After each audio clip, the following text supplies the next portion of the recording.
Randy Walker here, and I am here at Riverside Park tennis facility with Tom Fish. We're at the court that we affectionately call the Mardy Fish Court because this is the court where you actually basically taught Mardy Fish, the Davis Cup captain, Olympic silver medalist, top 10 player in the world, Davis Cup hero, where you taught him and your daughter Meredith how to play. So just talk a little bit about the early days here with Riverside with Mardy and Meredith. I mean, yeah, I would teach tennis basically all day, and then come home at night, hit some tennis balls with Mardy and Meredith. And, I mean, we didn't have any illusions of grandeur that Mardy's kind of accomplished, and actually Meredith accomplished too. We just were hoping to get some exercise and hang out with each other, and you know, learn some tennis. Maybe, I mean, our biggest dream was maybe get a college scholarship out of it, get a free education. So Meredith did that, and then Mardy. Meredith, of course, was a standout at Florida State, and yeah, I think that's kind of the dream of everybody is to you know, get. I mean, actually, you know, the first, I guess, goal would be, hey, you introduce your kids to tennis, and this is a sport for a lifetime, where they can, you know, play when they're 8 or 9, and they can basically play until they're 85, 90, etc.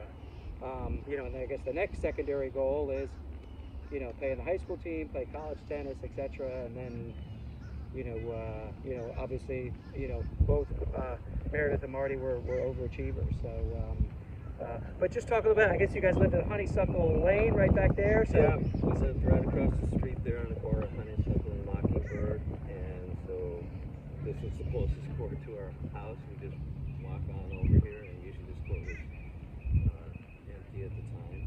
And we just, I mean, more than anything, just casually with tennis. There was like I was doing lessons, you know, we just putting the ball in and having fun. but talk a little bit about, like, just you know, where public park tennis fits in kind of the Grand Pantheon of tennis. I mean, it seems as though you know, like, if you're going to be with have a kid and you want to have them play sports, etc., that you don't really want to dive too deep into, you know, baseball or basketball or lacrosse or tennis right away. But, you know, starting players in a public park where it's low cost, you know, all you need is a couple of balls, a cheap tennis racket, and then you have a low cost court or a free court, you know, etc. Like you know, like here at Riverside Park, and then you kind of, if the player shows promise, then you can kind of start investing a little bit more. But just talk a little bit about your attitude on that. From, I mean, it's just a great way to introduce, like you say, anybody. I mean, I learned on public courts, and it's an inexpensive way to, you know, just introduce anybody to the sport. Like you say, it's not that expensive to buy a couple cans of balls and an expensive racket. You got probably already have some tennis shoes and a pair of shorts you can wear, and you're good to go. yeah, I mean, I think if you kind of look back at the, you know, a lot of the all-time greats, I mean, a lot of them basically started on, you know, public courts, and Billie Jean King, you know, Arthur Ashe, Althea Gibson, you know, etc. You know, and Mardy, of course, here on this court. But talk a little bit about how it was, you know, how Riverside Park used to be, you know, back in the day when Mardy and Meredith were playing here, and, you know, we were discussing, you know, the other, you know, hallmark players from Vero Beach that were from here. Robert Kowalczyk, you know, pals with Mardy, you know, two-time USTA National Clay Court champion, you know, All-American at Cal Berkeley. Angela Latier from Vero Beach, she won the NCAA championships for the University of Georgia. You know, they were also playing with Jared and Jake Owen, Josh Owen, you know, who Josh, of course, traded in his tennis racket for a guitar.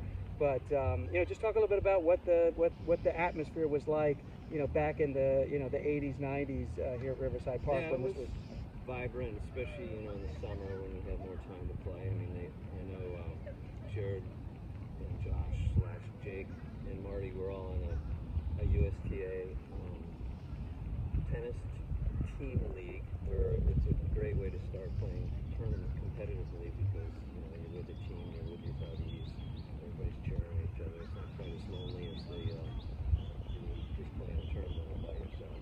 So that's a great way to start, and that's what they were doing here. They had a bunch of clinics here. Just they had a lot of activity for kids. Now, talk a little bit about like what Riverside Park tennis is like now. It's kind of far far-reaching from what it used to be, where this was a big hub of activity with players of all levels, and now it just seems to be a little bit neglected. There's not nearly as much activity here. I mean, most of the time you drive by here, there's nobody playing. You see the windscreens back here are all ripped, and nobody's really taking care of the windscreens, and it just seems like this place is neglected. I mean, what kind of happened between then and now? I don't know what happened, but it is very disappointing. I mean, this is such a beautiful park with the theaters here, the museum. There's a great walking path that I used to run on, and some fitness.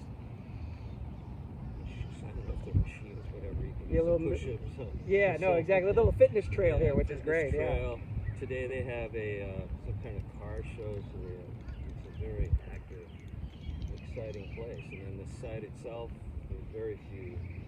I can't imagine a more beautiful place to put tennis courts, where we have the river right there and this beautiful tree-infested park here. It's just a spectacular site. But yeah, the tennis courts are tired. They're sad. Vero Beach is a beautiful community, and I think we need to do something to make this something that's as beautiful as the rest of Vero Beach. One of the things I kind of believe in is that in order for you to have a vibrant tennis community, whether it's at a public park or whether it's at a club, etc., is you really have to have kind of a ringleader, alpha person who's really pushing people to play tournaments, pushing people to play round robins and socials and so forth. Yourself, you do that at the Windsor Club. Christoph Delavant does that so well at the Boulevard. The Van Dynes brothers at Timber Ridge, etc. But it seems like there's not really anybody here doing that, and it would be great to have an entity or a personality come in here, and that's really what's needed to interject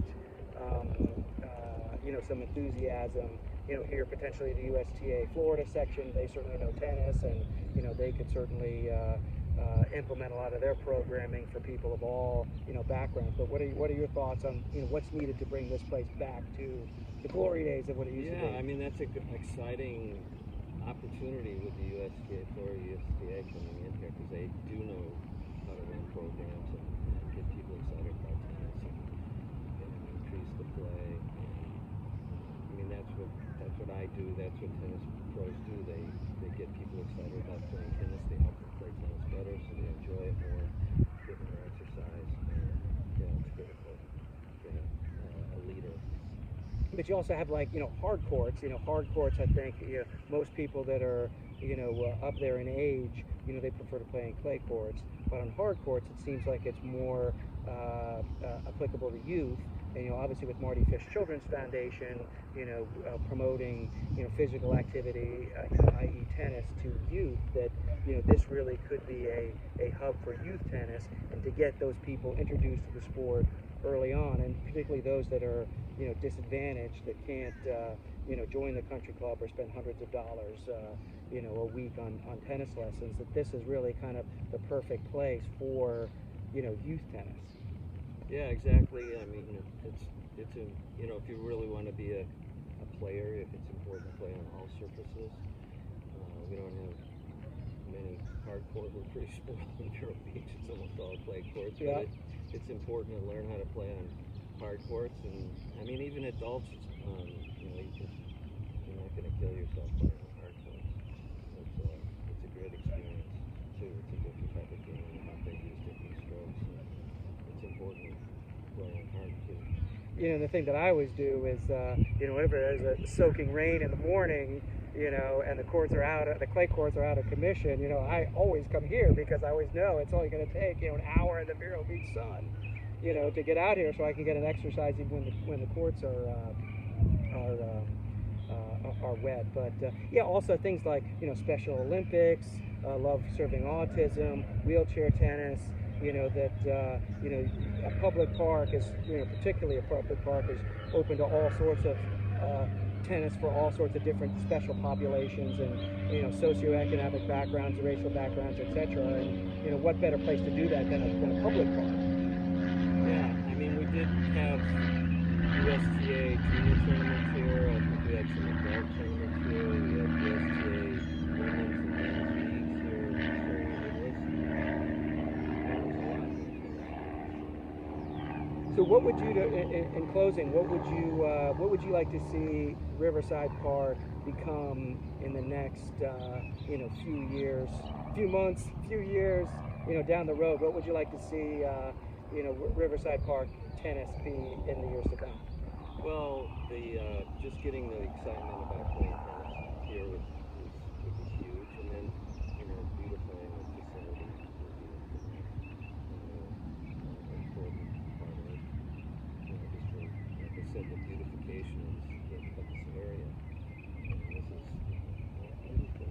Yeah, no, I think you drive through here. There's so many beautiful sights, and yeah, when you drive through here, it's not at the moment. It's not the best thing that you can look at here. It's a little bit of an eyesore, but hopefully we can interject some enthusiasm and make this Riverside Park come alive again. So Tom, thanks for joining us today. And if you're out there watching this video, please visit Riverside Park and support programs here, and certainly come to play here. It's a beautiful place to play, and get out here and play some tennis.